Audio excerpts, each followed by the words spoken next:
اسكا كرسامه ار عبد الله شيخ نور الدين الهي ناري سما اري قندف لما رب حدك جوج واري wargolihii wakiilada Soomaaliland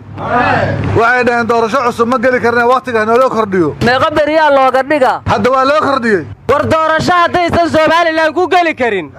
ma cadaadii yimaadaan shan daqiiqo lagu kala baxay arada kaaraan maanta kabteedii ma aragtay maradaydii aawi ka dhacday arada waxaa la yiri burcad iyo booliska isku gale oo shacabaa dhintay oo burcadaa dhintay oo booliska dhintay dhuq ay ku wada noqdeen bariga kaaraan wax lala yaabaa ka dhacay warsaaka ceelasha biyaha cabsi iyo naxdin dadku ku soo toos awal baqaxay ma ku tageena ma ka farxad ku soo toosi jira warnabaday ku toosi jireen dadku inay dhageysanayo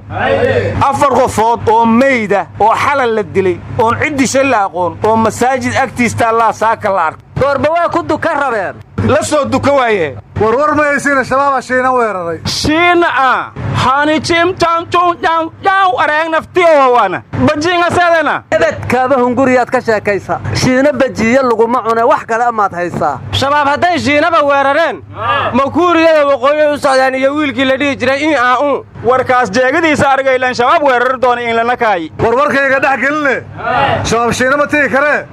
waa dhulkan Soomaalida ee Kenya maamusho shirka gaarisa meel agteeda ka shaqeynayso shiinayse ayay xarintoodii weerareen hadda alaabtay ka jabiyeen dadkay dileen salama oga aryaa Kenyaati waa kii jajabiyay shirkadii hormuuda iyakana ku hore hal jajabsho war ma haytaan madaxweynayga kan lafta garan oo shariifka bedelani odiyaalkii ka dhaldi oboro Mansuur yalla kulumi ma yaraylankaas hurinimadiisa degdeg ah wala ka siyaa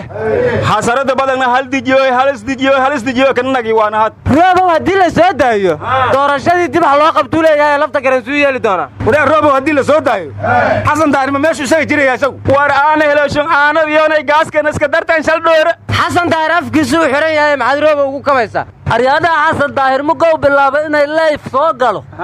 taleefanadiya laga aruurshay la yiri warnimayo Hirshabeelle galmudug iyo Jubbalandba dagaalo beelada ka socda waxaana la yiri shabaabka ayaa dadka isku diray oo hubka isugu dhiibaya mugama ka yeelayaan iyaku qandada baalaahe warnimayo wadooyinkii la lahaa waa la dhisayaayo afgooye iyo jawhar kala aaday mashruucaas maxaa ku dhacay dadka lagu maslaxaynay wardakadii hobyaad oo qadar laga sheegay inay 10 bari kadib dhismeedu bilaabanayo aaway ma dadka lagu qancinay warnimayo go'ootiga 6 kiiloomitir lan dhisay lan gadil lahay oo warjoon daga damboy mis ee aami naga tag waxa ma ogide qadar waxa keentay baabuur gaashaaman oo 7 gaarayo wariyaa baabuur ciidan waa naga bateen mana tagaan meeshii looga baahan yahay wariyaa baabuurtan yaa nimankii loo geynine walba madaxtooyada lagu soo wareejiyo aryaadaha aawa macaawslayda walaxaan iska dhacayna ciridka la taagayo wariyaa ciidanka Soomaaliya 30 ku weeyaalay